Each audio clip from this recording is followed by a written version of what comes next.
కీర్తన ఓ మాట చదువుకుందాం. 15వ వచనం 14-15 వచనాలు చదువుకుందాం. 14-15 118వ కీర్తన 14. యెహోవా నా దుర్గము, నా గానము, ఆయన నాకు రక్షణాధారమైన నీతిమంతుని గుడారములో నుండి రక్షణ సునాదము వినబడును. ఏముండాలా? నీతిమంతుని రక్షణ పొందిన ఇంటిలో ఏముండాలి అని అంటే ఎల్లప్పుడూ దేవుని ఆరాధించేదిగా ఉండాలి. ఏముండాలా చెప్పండి? దేవుని ఆరాధించే ఇల్లుగా ఉండాలి. కాబట్టి రక్షణ పొందితే సరిపోదు, రక్షణ ఉంటే సరిపోదు, రక్షణ కలిగి ఉంటే సరిపోదు, రక్షణలో ఉంటే సరిపోదు. రక్షణ పొందిన, రక్షణ కలిగిన అలాంటి వారు ఆ ఇంటిలో ఎల్లప్పుడూ ఉదయ సాయంత్రములు ప్రభువును ఆరాధించారు. ఇచ్చిన ఇంటిని బట్టి ఉదయ సాయంత్రం దేవుడు కాపాడును బట్టి అన్ని పరిస్థితుల్లో దేవుడు ఎల్లవేళలా కనికరించిన విధానాన్ని బట్టి మనం ఏం చేయాలి? ప్రభువును చెప్పండి, ఏం చేయాలి? గణపరచాలి. దేవుని ఆరాధించే గృహం, ఆరాధనా ఇల్లు అని చెప్పాలి. ఏం చెప్పాలా? ఆరాధనా గృహము. ఆరాధన లేకపోతే దేవుడు సంతోషించాడు. ఏం చేయడు? దేవుడు సంతోషించాడు. కాబట్టి ఆరాధన చాలా ప్రాముఖ్యమైనది. వారి భర్తలు ఇరువురు పెళ్ళి కూర్చొని ఏం చేయాలా?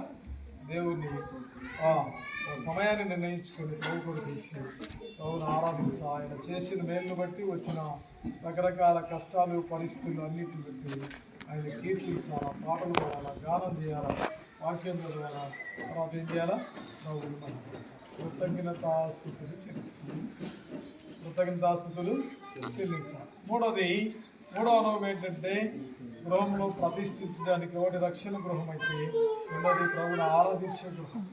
మూడవది రండి చదువుదాం. అపోస్తుల కార్యములు 16వ అధ్యాయం. అపోస్తుల కార్యములు 16వ అధ్యాయంలో మాట దేవుని వాక్యం రాయబడుకోవచ్చు. ఇది అంటుంది, ఏమంటుంది అని అంటే, నేను విశ్వాసము గలదానని ఎంచితే మీరు ఎక్కడికి రావాలా? నా ఇంటికి వచ్చి ఉండు. చూడండి ఆ మాట చదువుదాం.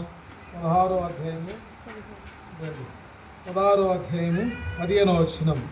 ఆమెయు ఆమె ఇంటి వారును బాప్తిసం పొందినప్పుడు ఆమె, నేను ప్రభునందు విశ్వాసము గలదానని మీరు ఎంచితే నా ఇంటికి వచ్చి ఉండుడని మిమ్మల్ని వేడుకొని మమ్మల్ని బలవంతము చేశారు.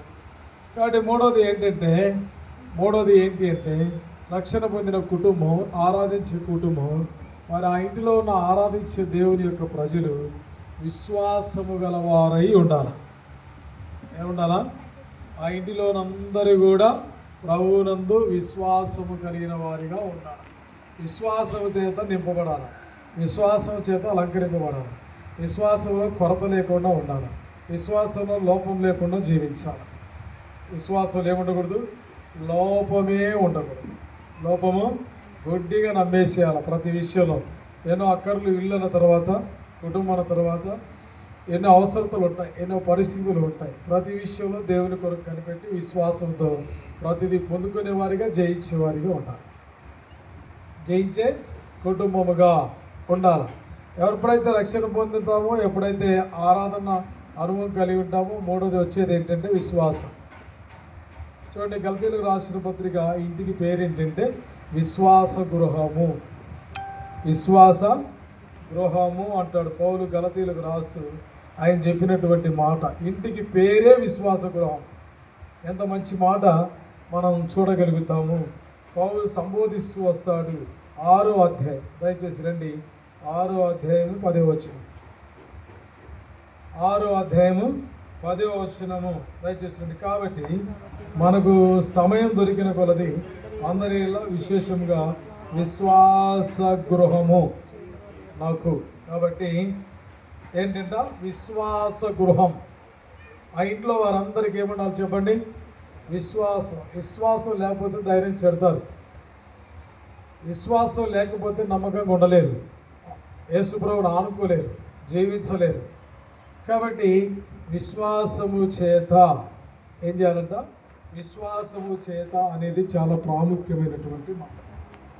కాబట్టి ఆ విశ్వాసం ఎంత విలువైనది, ఆ విశ్వాసము ఎంతో విలువైనటువంటిది. కాబట్టి ప్రగాఢ విశ్వాసం ద్వారా అనేకులు రాజ్యాలు జయించారు, ఖడ్గాలు మరి తప్పించుకున్నారు. మరి తర్వాత మరణం నుంచి మరి తప్పించబడ్డారు.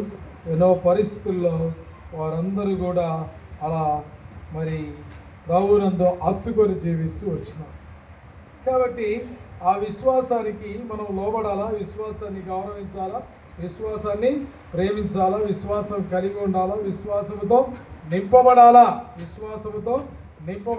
యాజకులు సైతం కూడా ఏం చేయబడ్డారంటే మరి విశ్వాసానికి లోబడుతూ వచ్చినారు. అనేక మంది దేవుని వాక్యం అనేకులు ప్రభుతో తిరిగి మరి విశ్వాసమును మరి స్వీకరించి అనేకులు కూడా ప్రభువును స్తుతిస్తూ వచ్చినారు, ప్రభువును అంగీకరిస్తూ వచ్చినారు, ప్రభువును మరి కనపరుస్తూ వచ్చినారు. ఎంత ప్రాముఖ్యమైనటువంటి విషయం అంటే అంత ప్రాముఖ్యమైనటువంటి విషయము.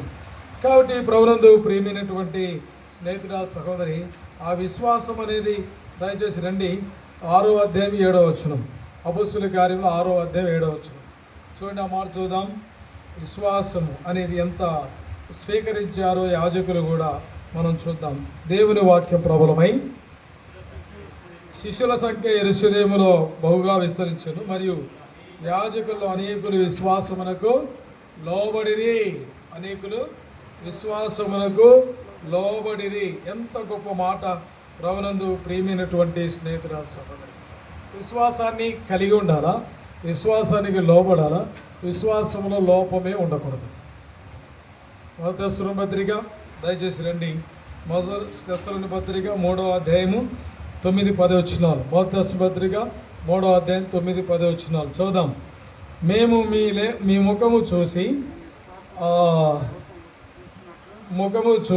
మీ విశ్వాసములో ఉన్న లోపము తీర్చున్నట్లు అనుగ్రహించువారు రాత్రింబగళ్ళు అత్యధికముగా దేవుని బతిమాలు కొనుచుండగా.